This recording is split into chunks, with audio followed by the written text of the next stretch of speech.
babaire nibajaguza ekiro kya Mariya kandi barikujaguza kibanza. Reverend Father Deo Mugisha hashabira abakristo okugira amasiko omu mwaka ogu ngo ahabw'okuba gwine entandisa aha myaka ei babaire nibarabamu kandi ngo na Papa gurangiriire. ogw'ebibiri gwine entandisa aha myaka y'ibiri turumu ahabw'okuba ekintu kyona kyaba kisya nikijana n'ebisya byakyo. Papa with Francis omwaka ogu aguhindwire omwaka gw'amatsiko kandi hona yongere yahiga abazaire kugira enkwatanisa na Kristo ngo ahabw'okuba na Bikira Mariya akaikiriza yashaba kandi yababeera ekyokureeberaho kirungi. Mary was able to cooperate with the Father akiikiriza kukwatanisa na Ruhanga Tatiife okuzaara omwana. Kore nonda kukora Yesu aho kore rero agakwatanise niwe ekyo nakora kigere kiri kimu kibase kutunguka.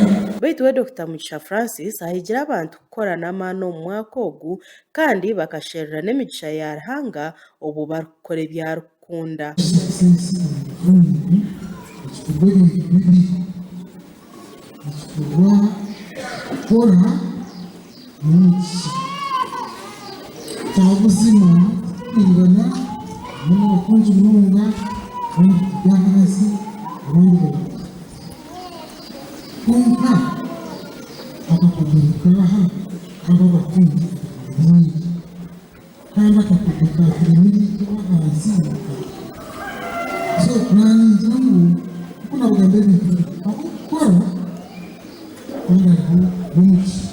Konka kandi hona bamwe abakyara bashoboreire kireki nk'okukiri ekyomuhenda aha magara gaabo hamwe n'amaka gaabo ngo ahabw'okuba Mariya akababeera ekyokureeberaho kirungi okuzaara omujuni. Batema amaani okukora bagire ekitunguuka omu maka gaabo kandi erizooba twantujaguza n'ekiro ky'omuzaire witu Bikira Mariya oku yazaire omwana akamworora akatubeera ekyokureeberaho ko kandi bakagira ekanungi erikwera nk'oku yabeera aine omureeberezi we Yozefu kandi natuhiga kugira ngu nitwe tugire amaka twine obusingye n'okwesiima omu baana baitu.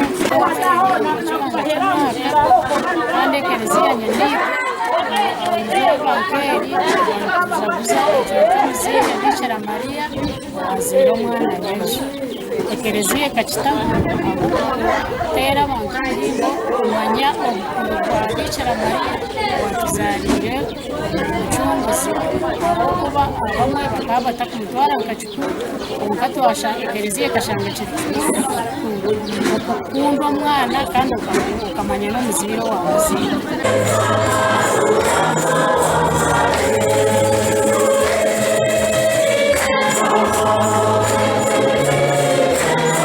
Agagasha kwa Sima Naume abwa Sky TV omurikazo.